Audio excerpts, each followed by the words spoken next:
ఇప్పుడు మీ దాంట్లో ఎవరు అసంయుత హస్తాలు చెప్తారు? ఈసారికి అక్షర చెప్తుంది అసంయుత హస్తాస్. లే అక్షర getup.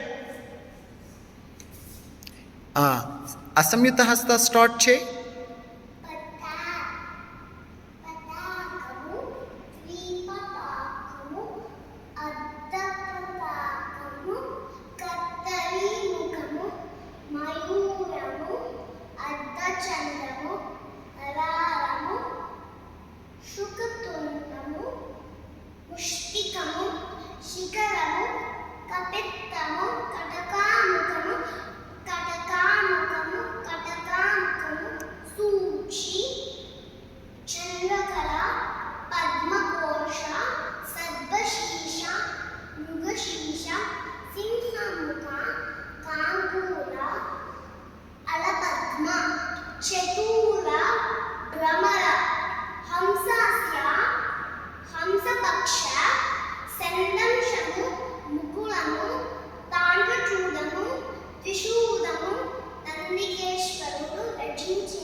Nice, very good. Claps కొట్టండి అందరూ.